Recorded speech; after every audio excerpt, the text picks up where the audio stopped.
This is Essential Talks. I would like to see the conversation normalized. A podcast that is all about breaking barriers to well-being. How difficult it still seems to manage my period. Brought to you by Essity. We might have made a breakthrough. Listen to Essential Talks this fall on Spotify, iTunes, or wherever you get your podcasts.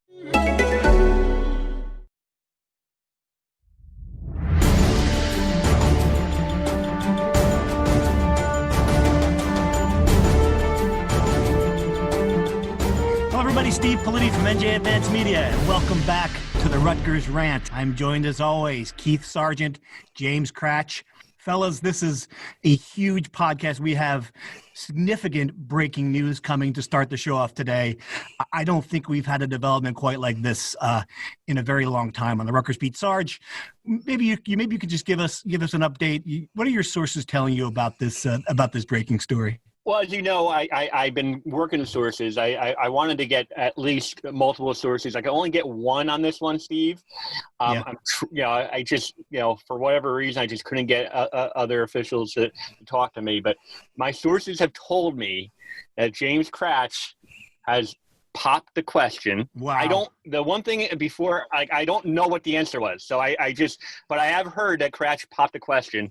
I don't know. Is he here right now? Is Cratch here? Could you think that maybe if we asked Cratch on the record whether or not he could give us an answer? Yes, I did. I'm engaged. Wow. Whoa. Yeah. So huge news. Big enough news, by the way, that Greg Schiano knew about it at his press conference today, interrupted a question that Cratch was trying to ask with the timeout. He called his first timeout of the season, put his hands up and said, timeout. I hear that you've got it. And he went right to Cratch. It was a good little moment. It was. So Cratch, what did Noah of Edgerel, what did he say when you popped a question to him?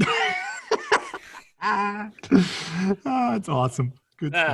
No. Yes. In all seriousness, yes. I got engaged. My beautiful fiance now, I guess. Yes. Martha and I, we were up in Connecticut. Big day, happy day. So very excited.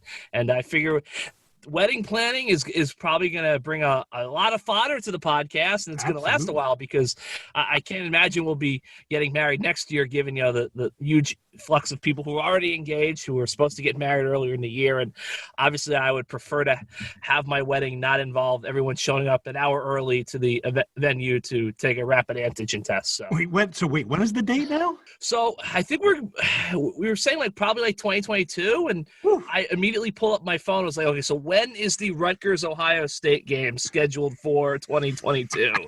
I was like, oh, let's do it then. I figured it was a veteran move to actually pop the question before it gets really crazy the football season. So I credit you on that one. The other veteran move is not to have the wedding in the fall. I know a lot of people like to have them in the fall, but as a beat reporter, I think you're going to have it at the most inopportune time for Martha. We will be having the wedding in the fall because I am not calling that shot. And Sarge, sorry, you got to do without me with October. So get Fonseca ready, and we'll call him up for a month. Fair enough. Yeah, no, and actually, I will say this: I thought I had a little bit more time on my hands to kind of plan this out on, say, August 12th, 2020. Yeah. But obviously, thanks Ohio State, Nebraska. Thank you. I believe Martha also thanks you because you sped up the time frame a little bit. Outstanding. Good for you guys. We're happy for you. So that's the biggest development. The second biggest development, we have a two deep. We have a depth chart for the Scarlet Knights this week. Finally, get a look at it.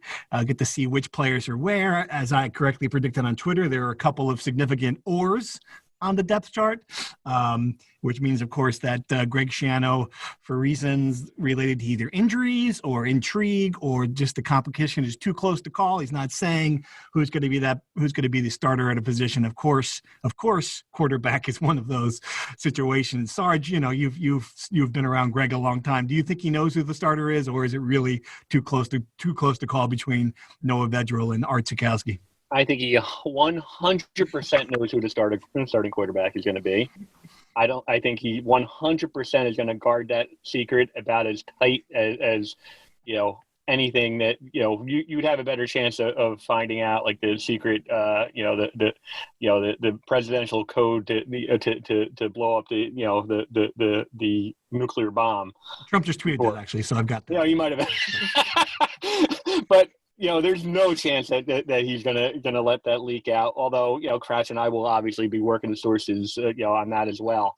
I did find it interesting that it's been pared down. I mean, we spent all summer thinking that we might have had 4 or 5 different quarterbacks in the mix. Now it's down to 2: Art Sikowski and Noah Vedral.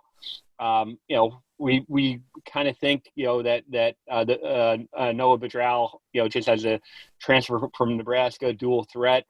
There's some tape, some pretty good tape of him, looking like he probably fit the Sean Gleason system. But I've told you since the very beginning, of the summer when we started talking about the football team again, that Art Sikowski, according to people who I've talked to, the limited amount of people who have actually seen Rutgers practice, by all accounts, has really made some strides. And I don't think I'd be surprised whatsoever if come Saturday at like 11:55, we find out that Art Sikowski is the starter. All right, Cratch, settle this once and for all for the two of us. Which one of us is pronouncing Noah Vedral's name incorrectly? It's Noah Vedral, is my understanding. So yes. I'm not sure who's saying it. What are the odds of that? Me getting it right? What are the chances? Oh, how about that? I want to know this week. So hopefully we could talk to him at some point. Yes, that would be nice. I could have asked him directly. Yeah, Noah, two-parter. How do you say your name? And you're the starter, right? I will say. I think Steve, you counted. It was like 5 oars. Yep. A lot fewer oars than I expected. I thought we were going to have, so many oars that, Connor Orr was going to be on the team. But I thought, and obviously I'm working something, about the analysis of it. Some surprises. I will say this, and it's tough because, and I want to be upfront and say, like, we didn't get a chance to ask Greg Schiano follow-up. I'm sure we might be able to do that on Thursday when we speak to him again. He talked about the quarterbacks and he praised everyone. Didn't mention Johnny Langan, which I think for me and for others kind of started the piqued the interest. He's still on the roster, still listed at quarterback, but I do think it was interesting. Not that I find it a surprise that it seems like Art and Noah have kind of separated themselves, and then from there they're kind of thinking about developmental guys like Simon and Snyder. Well, it's interesting because Sarge said he wouldn't be surprised if Art trots out as the starter. I would be extremely surprised if that was the case, just based on what I know about what they want to accomplish with this offense and what I saw last year. Where do you fall on that? I would be surprised, not as surprised. I think we talked about this last week or the week before. I do think, the idea that I don't think Art is this immobile, I don't think Art is like Ron Grudy's knight statue in the pocket. I do think Art can move a little bit. So it wouldn't totally shock me if he plays. And I think that, if they're going to try to it's tough because we know what they want to run, but Greg has always said about Gleason, he hired him because Gleason is good at taking the personnel he has and making it work rather than trying to devise a system for the players he wishes he had. Right.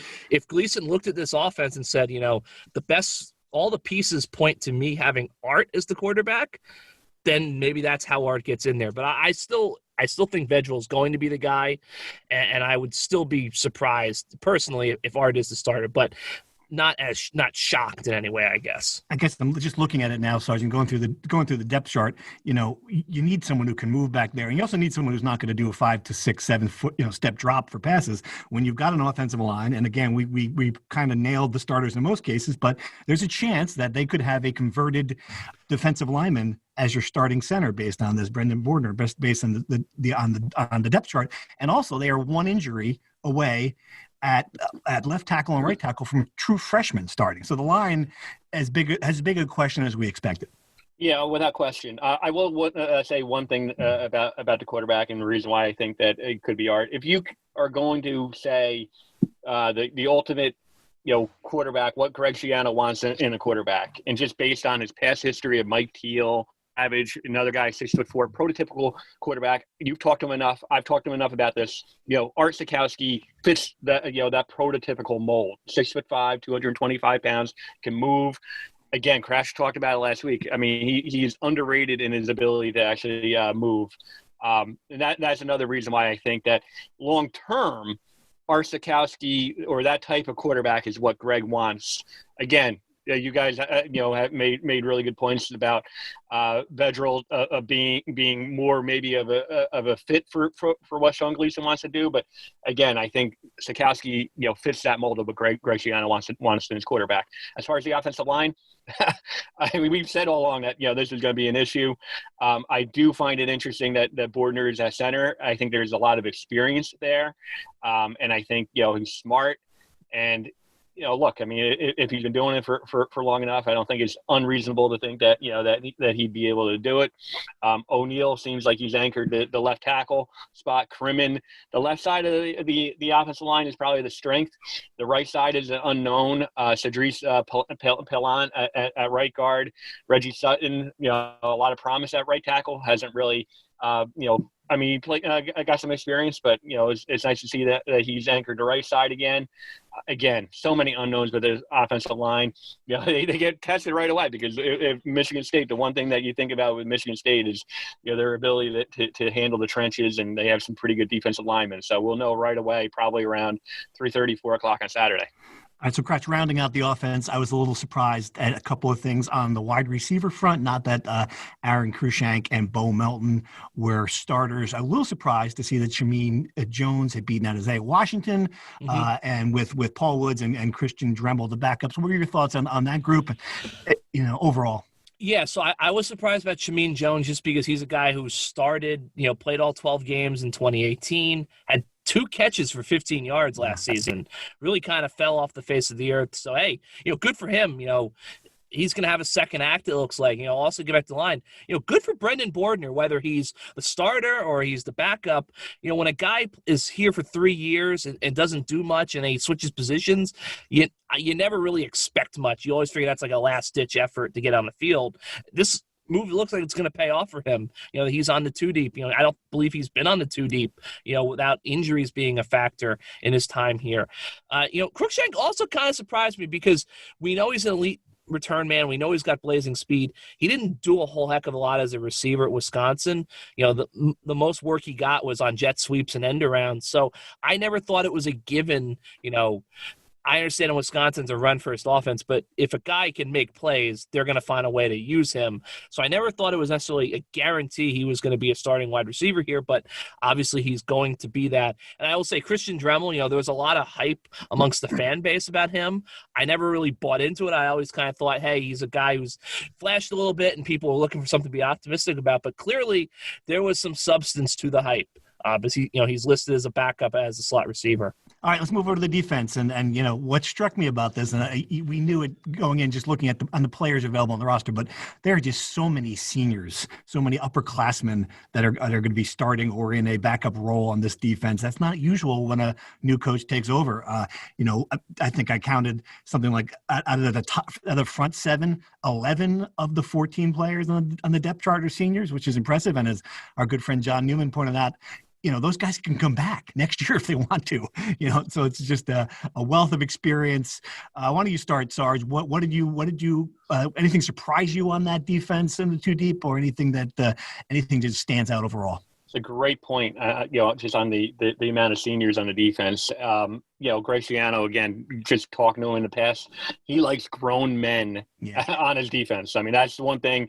Offense, I think he's more willing to play some true freshmen and some inexperienced guys and see what they can do. But on the defense, he loves grown men. A guy like Lumore is a perfect guy. He might be like as old as you by the time he leaves, thanks to the eligibility. And just on and on and on. I mean, Dwumfor, Tverdov, Fogg, all these guys, just are seniors and just have a lot of experience. I think, we all know that Greg Schiano, there's going to be a defensive minded, defense first type program. I really do think that this defense has a chance to be pretty good. I'm sorry, Kratz, your thoughts?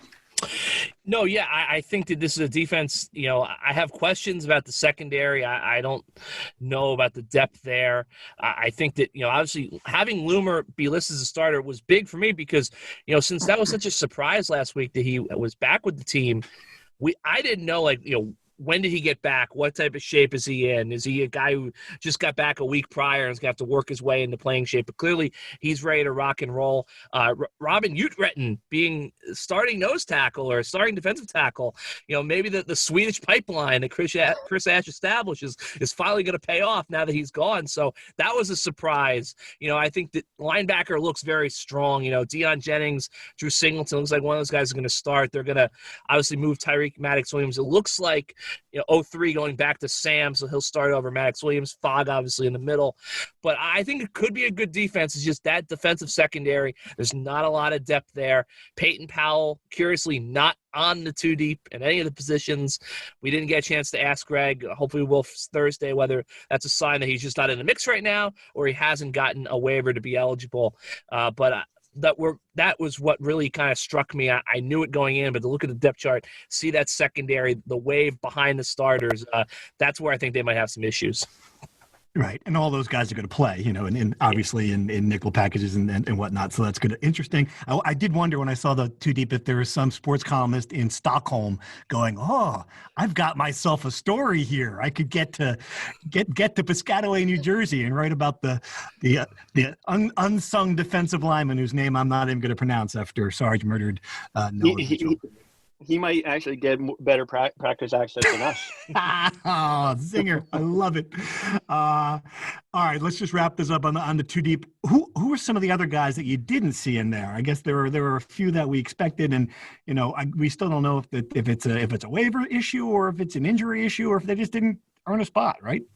Obviously Stanley King, like I was looking to see him, but then again, I look at the measurables. It might just still be a kind of a strength and conditioning thing for him. He's got to put the weight on. Obviously, Tunde Fadakasi, Brian Felter, there are going to be some true freshman offensive linemen that probably play on this team, which is both exciting that, potentially those guys are good enough to be on the 2 deep, but also pretty scary that if you might have two tongue twister there, 2 true freshmen starting offensive linemen in the Big Ten.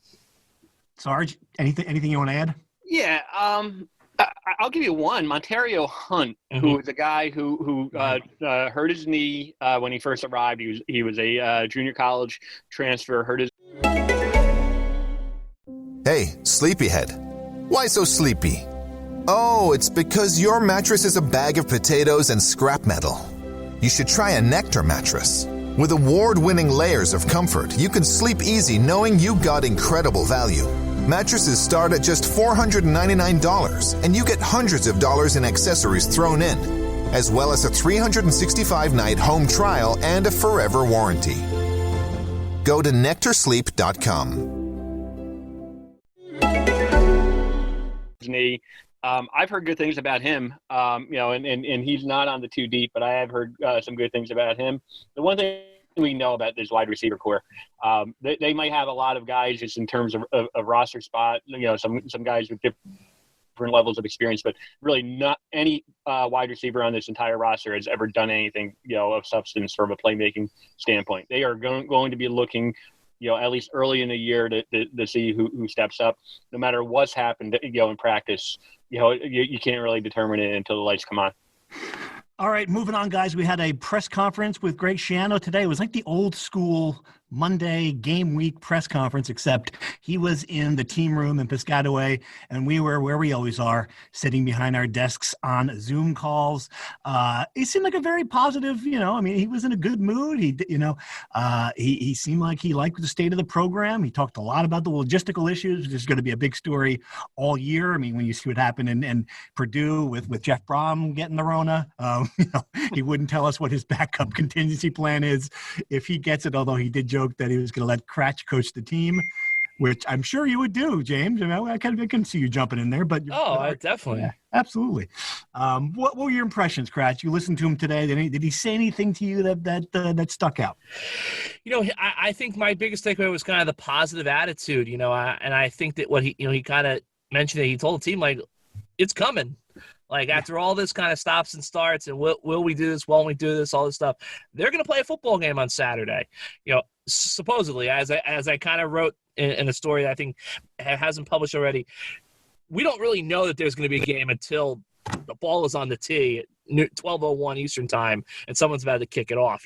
Anything can happen in this kind of crazy season. But no, I think they're ready to roll, and I think that he was asked, do you know what to expect? And he kind of seemed to think that maybe he indicated he sort of has an idea more than he did a couple of weeks ago. He didn't really tip his hand either way what he thinks it's going to look like. But I do think that the idea that Rutgers is just going to get out there on Saturday and have no idea what's going to happen is not as much of a thing now. And I will say this, I wrote this.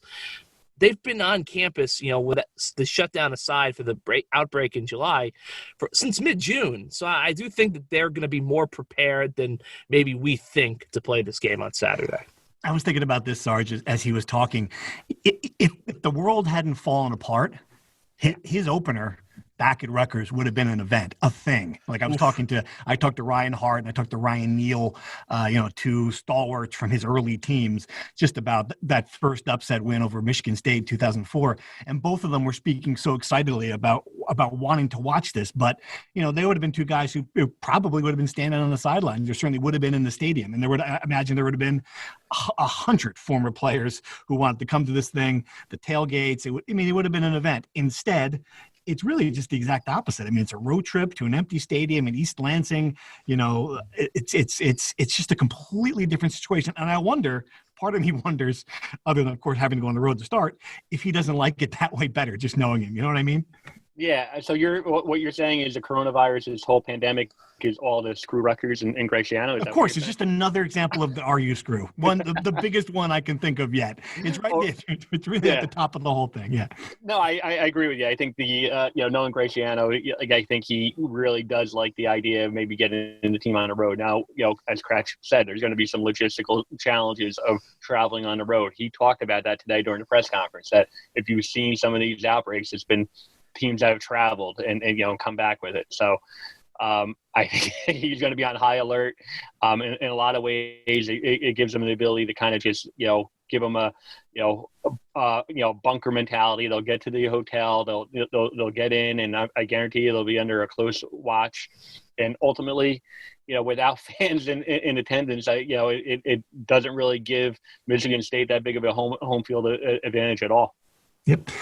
All right, guys, let's dive into some Rutgers Insider questions. As always, we want to thank you for subscribing to our new Insider. We've had some good content up there this week, just trying to do different kind of stories that you guys would like, and really putting a lot of effort into making this a thing. So thank you for subscribing. If you subscribe, if you don't, what is it, $6? Come on, $6 a month?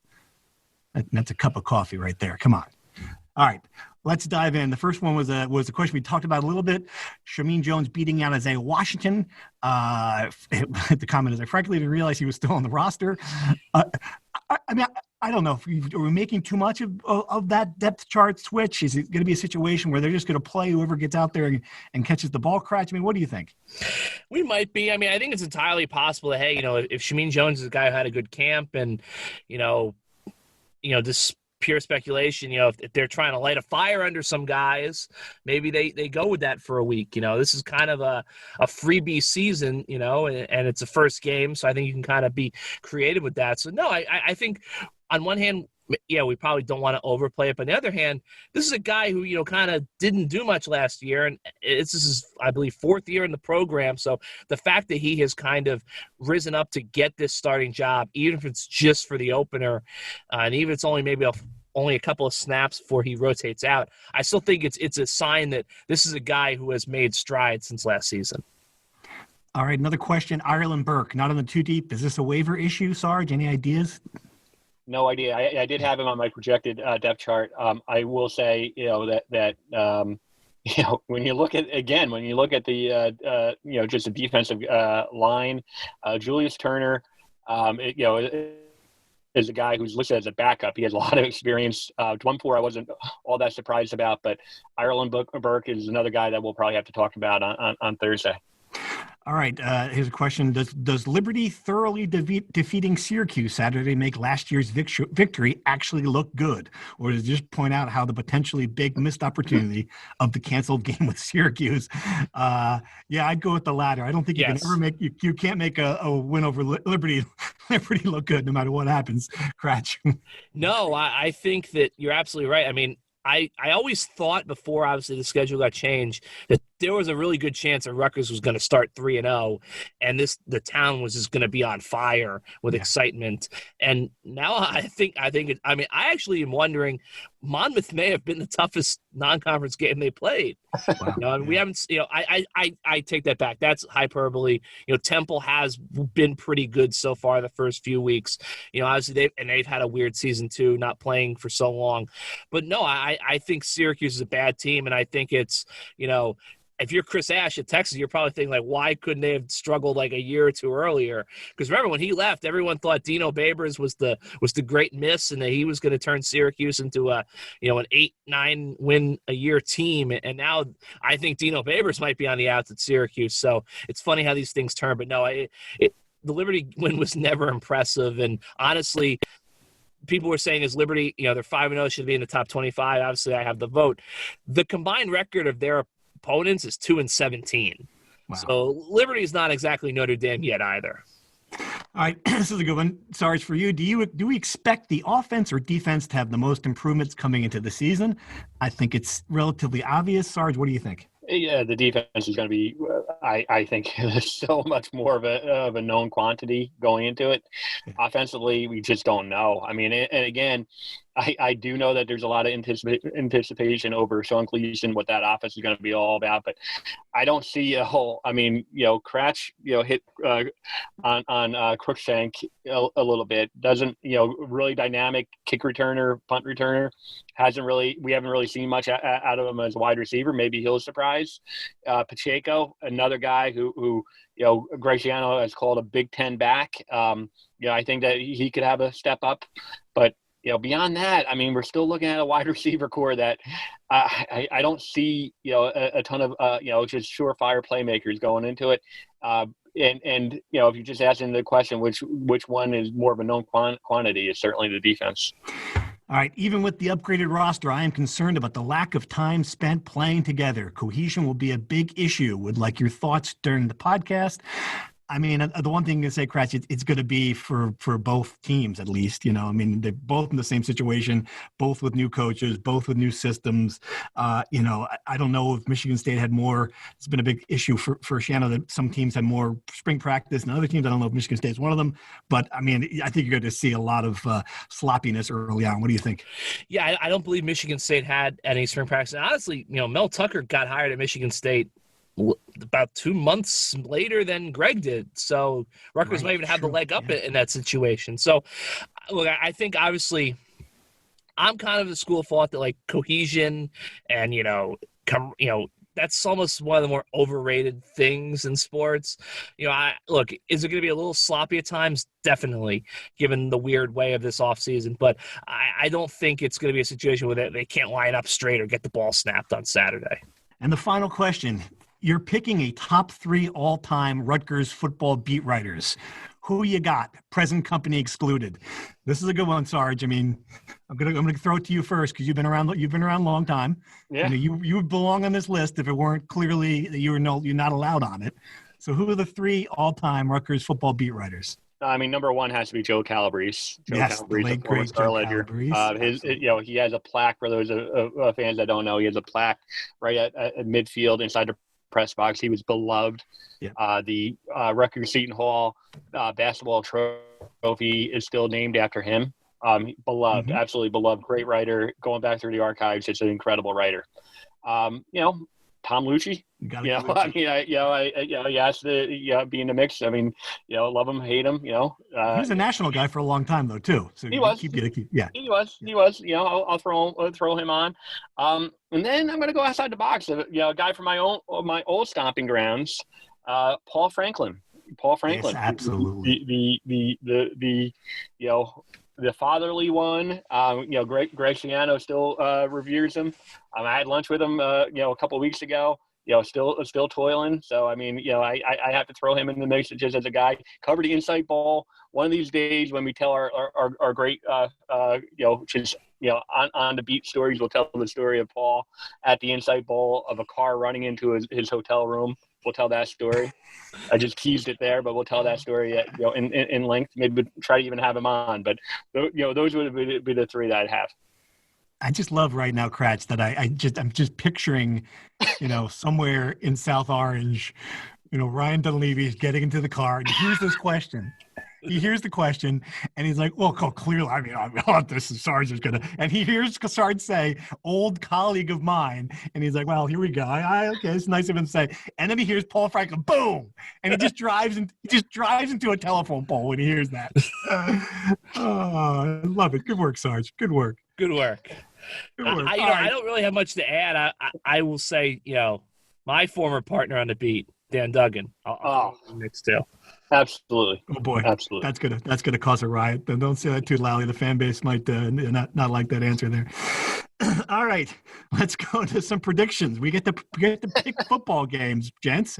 You think I was going to forget this? I wish I looked up the records last year. I don't know who won. Who won last? Who had the best record? Do we know?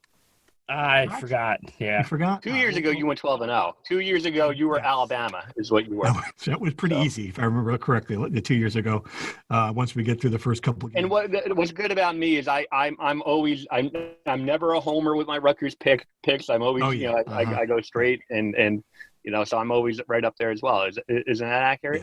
Yeah. You had him. What was the year you had him going 6-6 when they was it Ash's first year? I think it's every year that I've had every year. Yeah. Yep. I had him going who wants to go first? Year. Who was right? You nailed that. All right, Kratz, since you nailed that, you can go first for predicting this game. Are you sticking with your preseason prediction?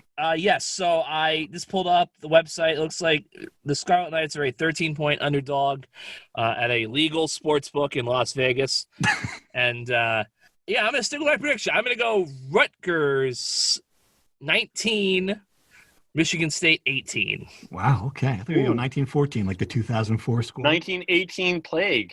Exactly. There we go. That would be perfect. It ties in so neatly. That would be a good Joe Calabrese lead. All right, Sarge, your pick. I think I picked Michigan State initially. I'm gonna go. I'm gonna go Rutgers. I think Rutgers is gonna win this game. Yep. So many unknowns. We touched on. Michigan State's in the same boat. I think I think Rutgers is going to play a really good defensive effort. Low scoring, 17-14. 17-14. All right. See, I just have a hard time getting to 17. That's my problem. And I just remember what way that offense looked last year, and I know it's going to be completely different. You're not going to have Johnny Langan. You're going to have a new quarterback. But I'm just looking at this line until that line proves to me that it can block a Big Ten opponent. I'm going to have a hard time picking this team to win. I'm going to go something like Michigan State 23, Rutgers 7. All right. There's the prediction. What else you got? Anything to close on before we wrap this up? Our first in-season show. Cratch, anything else? I think I'm good. Pick up a China pattern while you're talking to us. Nothing like that. No, we're not there yet. Not there yet. But I do believe we have decided no receiving line. So we're making strides. Good plan. Sarge, what about you? Last word for you. Just curious if Greg Schiano is going to get an invite to the wedding. That's the only thing that I think inquiring Rutgers fans want to know. That'd be so great. Can you imagine? He's sitting there at his desk. He's flipping through some mail, some cards. Like, wait, what is this? What? Cratch Martha? Wait, what? And then he shows up. Cratch has to have it like. He has to have it like Ohio State week. Give Greg the choice of either coaching an Ohio State game or attend Cratch's wedding, which we know. I think we already know what he would do. No question. Yes, absolutely.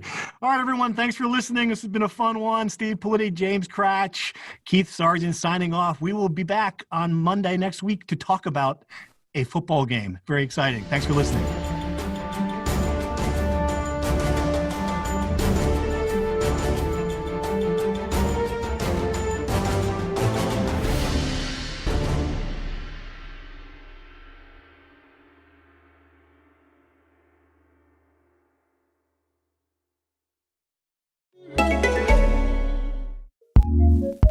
Looking for a new podcast to listen to? Here's what we love, courtesy of Acast Recommends. You need to watch the reality. It should make you uncomfortable. Police officer shot and killed a black woman in her own home. Incident after incident, year after year. Hands up! Don't shoot! Say Their Name, a podcast that focuses on the assault and killing of unarmed black people by police and in stand your ground states. What happens when the hashtag stop, yet the community remains? I'm the mother, father, sister, uncle, grandmother. This was a person who was our friend, our colleague, just the opposite of anyone you'd feel you need to defend yourself from. Please listen and subscribe to this and other DCP shows at dcpofficial.com on Apple, Spotify, Google, Pandora, or wherever you get your shows. Acast recommends.